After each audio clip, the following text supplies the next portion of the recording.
नमस्कार शेतकरी बंधूंनो, मी धनंजय भालेराव, क्षेत्रीय प्रबंधक ॲग्रोपिक इंडस्ट्रीज प्रायव्हेट लिमिटेड. ॲग्रोपिक इंडस्ट्रीजच्या शेती शिवार फेरी ऑनलाईन शाळेमध्ये आपले सहर्ष स्वागत. कालच्या भागामध्ये आपण हळद लागवडीविषयी बियाण्यापासून आंतरमशागतीपासून ते लागवडीपर्यंतचा पूर्ण भाग आपण कव्हर केलेला आहे. खूप शेतकऱ्यांचे प्रश्न होते की उन्हाळ्यात ज्या ॲसिडिक जमिनी असतील किंवा क्षारयुक्त जमिनी ज्या आपल्या भाषेत बोलल्या जातो, चोपन जमिनी बोलल्या जातात, त्यामध्ये जिप्समचा वापर करावा का. तर त्यासाठी आज पार्ट 2मध्ये आपण जिप्सम नेमकं आहे काय, त्याचे फायदे काय, तोटे काय याविषयी थोडं सविस्तर समजून घेऊयात.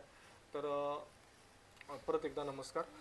शेतकरी बंधूंनो, जिप्सम कोणी वापरावे आणि कोणी वापरू नये हेही स्पष्ट सांगेल. सर्वप्रथम ज्या जमिनी ब्लॅक कॉटन आहेत, ज्यामध्ये कॉटन चांगल्या प्रकारे येतं, त्या जमिनीत मुख्यतः जिप्सम वापरण्याची काही एक गरज नाही आहे.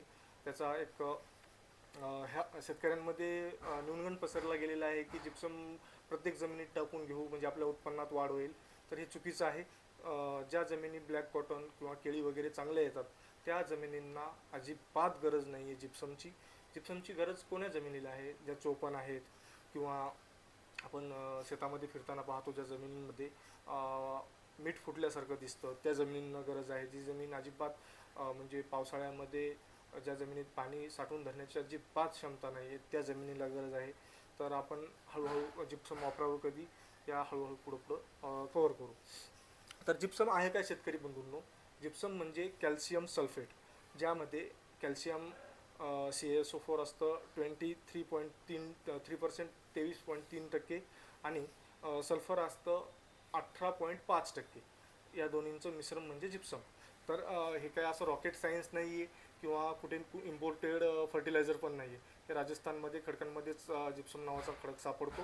त्याच्यापासूनच जिप्सम नावाचा हा साध्या सोप्या भाषेत खत तयार केला जातो, जो शेतकऱ्यांसाठी खूप फायदेशीर आहे. पण त्या शेतकऱ्यांसाठी ज्यांची जमीन क्षारयुक्त आहे, चोपण आहे किंवा पाणी धरून ठेवण्याची अजिबात क्षमता नाही आहे, त्या शेतकऱ्यांसाठी. तर शेतकरी बंधूंनो, जिप्सम मातीतील pH जो 5% pH 5च्या खाली आलेला आहे तो pH कमी करण्यासाठी खूप मदत करतो. दुसरी गोष्ट, ज्या जमिनी क्षारयुक्त झालेल्या आहेत त्या जमिनीतील क्षारांचे तुकडे करण्याचं प्रमाण वाढवतं. म्हणजे जे क्षार मजबूत झालेले आहेत ते तुकडे करून तेच मातीत मिसळून त्याची माती तयार करण्याचंही माती तयार करण्यास मदत करण्याचंही काम जिप्सम खूप चांगल्या प्रकारे करतो. तर शेतकरी बंधूंनो, जिप्सम कधी वापरावं? तर आता मिड एप्रिल सुरू आहे. आता ज्या शेतकरी बंधूंचे pH 5च्या खाली आहेत, आता इथे दुसरा प्रश्न, शेतकरी बंधू pH कसा मोजायचा? तर शेतकरी बंधूंनो, ज्या आपल्या विद्यापीठ आहेत आपल्या जवळचे किंवा आता आजकाल प्रायव्हेट लॅबोरेटरीज पण झालेले आहेत, तर आपल्या शेतीतील माती परीक्षण व पाणी परीक्षण हे दोन्हीही शासनमान्य किंवा विद्यापीठातून लॅबोरेटरीमधून आपण pH आणि माती परीक्षण चेक करून घेऊ शकता. आपला pH जर 5च्या खाली आलेला असेल तर आपल्याला जिप्सम वापरण्याची 100% गरज आहे. तर आता मिड एप्रिल सुरू आहे.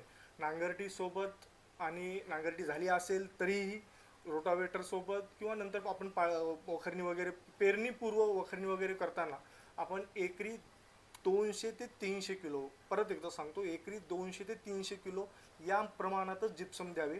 आता यात न्यूनगंड झालेला आहे की प्रति एकर हे कुणी 1 टन टाकतं, कुणी 2 टन टाकते, कुणी 3 टन टाकतं. काही शेतकरी तर ट्रकच आणून शेतांमध्ये ओसंडून वाहत आहेत.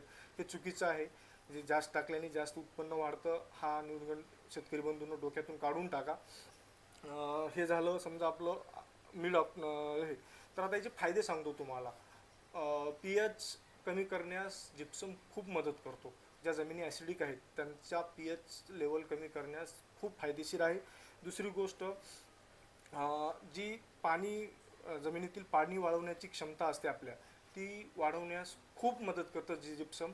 आणि तिसरी गोष्ट काय आहे, ज्यावेळेस आपल्या एरियात पाऊस जास्त पडलेला होतो, फॉर एक्झाम्पल 1 एकरचं आपलं क्षेत्र आहे आणि 1 ते 2 गुंठ्यामध्ये आपलं जिथं पाणी खूप वेळेस साचतं, तर त्यावेळेस काय होतं, जास्त दिवस पाणी साचल्यानंतर तिथं सूक्ष्मजीव तयार होतात आपोआप.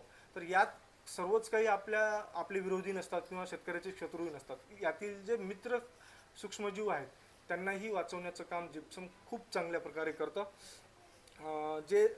आणि सर्वात महत्त्वाचा याचा एक आणखी जो शेतकऱ्यांना आज सगळ्यात माहिती नव्हता तो एक पॉईंट आहे जे आपल्या प्रत्येकाच्या जमिनीत म्हणजे दैवी योगाने म्हणा नाही आणि हेच सायंटिफिकली आपल्या जमिनीत काही काही खनिजे हे हे असतात म्हणजे मौजूद असतातच.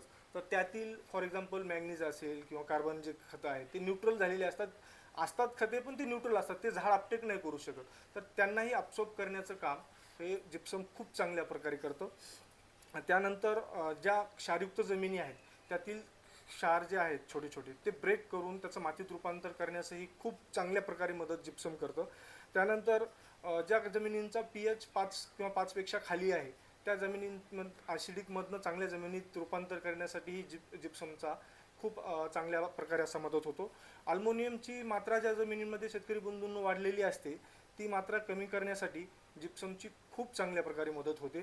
त्यानंतर यातील जे कॅल्शियम सल्फेट आहे जिप्सममध्ये, यातील कॅल्शियम बाजारातील आपले जे कॅल्शियम असतात ते जमिनीत विरघळण्यास खूप वेळ लागतो, पण यातील जिप्सममधील कॅल्शियम खूप लवकर जमिनीत मिसळतं आणि आपलं कार्य करण्यास सुरुवात करतं. तर आता शेतकरी बंधूंचा प्रश्न असेल की जिप्सम कार्य किती दिवसात करतं. तर शेतकरी बंधूंनो, जिप्सम मातीत टाकल्या त्याचे परिणाम आपल्याला लगेच दिसत नाही. तो कमीत कमी 2 ते 3 महिन्याचा कालावधी घेतो पूर्णतः त्याची प्रक्रिया पूर्ण करण्यासाठी. त्यानंतर जिप्सम चं आणखी एक महत्त्वाचं काय जेव्हा आता काही काही शेतकरी काय करतात की जमिनीत फेकण्याऐवजी पाण्यासोबत मिसळतात. शेतकरी बंधूंनो, हे एकदम चुकीचं आहे आणि याचे खूप मोठ्या प्रमाणात तोटे आहेत.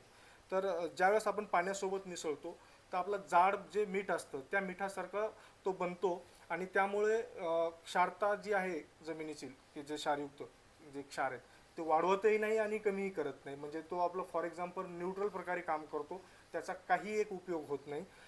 त्यामुळं मोकळ्या जमिनीत टाकणे, नांगरटी करणे किंवा रोटावेटर करणे हे सर्वोत्तम राहील. त्यानंतर यातील कॅल्शियम तुम्हाला सांगितलेलंच आहे खूप लवकर रिलीज करतो. कॅल्शियम आणि सल्फर ज्या दोन गोष्टी आहेत त्यात CaSO4 आणि 2H2O जे कॉम्बिनेशन आहे यातील कॅल्शियम खूप लवकर रिलीज जमिनीमध्ये करून टाकतो, त्यामुळे कॅल्शियमचे रिझल्ट आपल्याला दिसायला सुरुवात होते. त्यानंतर शेतकरी बंधूंनो, जी मीठ फुटलेली आपली जमीन असते, तुम्ही रोडच्या काठ्याने बघत असता की थोडं पांढरट किंवा मीठ फुटल्यासारखं दिसतं. तर त्यातील जी निगेटिव्ह आणि पॉझिटिव्ह ज्या क्षार असतात, क्षारयुक्त सोडियम असतं, तर त्याला त्यातीलही पीएच कमी करण्यास जिप्सम खूप मदत करतो. तर त्यानंतर जिप्समचे रिझल्ट 2 ते 3 महिने तुम्हाला सांगितलेले आहेत. हे काय जादू नाही आहे की टाकल्या टाकल्या युरियासारखं दुसऱ्या दिवशी झाड हिरवगार दिसेल, अजिबात नाही. त्यामुळं त्याला वेळ 2 ते 3 महिने लागतं आणि मात्रा ही 200 ते 300 किलो प्रति एकर हा एक सायंटिफिकली करेक्ट डोस आहे. त्यामुळं काय होतं, आणखी एक सर्वात महत्त्वाचं, आपली जी जमीन आहे ती पाणी धरून ठेवण्याची क्षमता खूप वाढते. फक्त शेतकरी बंधूंनो, कोणत्या जमिनीत टाकावं हेही मी कव्हर केलेलं आहे. ब्लॅक कॉटन सॉईल असेल, ज्या चांगल्या जमिनी आहेत त्यात अजिबात गरज नाही आहे जिप्समची आपल्याला गरज आहे ती चोपन क्षारयुक्त ॲसिडिक जमिनीमध्ये. आणि आता सर्वात महत्त्वाचं जिप्समचे रेट, तर याचे रेट आहेत जवळपास शेतकरी बंधूंनो 500 ते 700 रुपये पर बॅग. ते कंपनीनुसार डिपेंड करतं आणि शासन मान्य जे काही शासनाच्या योजनेनुसार जे शेतकरी घेतात त्यांना मला वाटतं 50 किलोची बॅग 120 ते 150 रुपये अनुदान तत्वावर पण भेटते. तर आपल्या जमिनीचा जो पाणी धरून ठेवण्याची जी क्षमता वाढवायची असेल तर शेतकरी बंधूंनो, या उन्हाळ्यात आपण जिप्समचा उपयोग नक्की करा. आणि ज्या शेतकऱ्यांना गरज नाही आहे ब्लॅक कॉटन वगैरे त्यांनी अजिबात करू नका. काही प्रश्न असतील तर नक्की कमेंट बॉक्समध्ये विचारा. माझा संपर्क नंबर आहे 9970 750 740. धन्यवाद.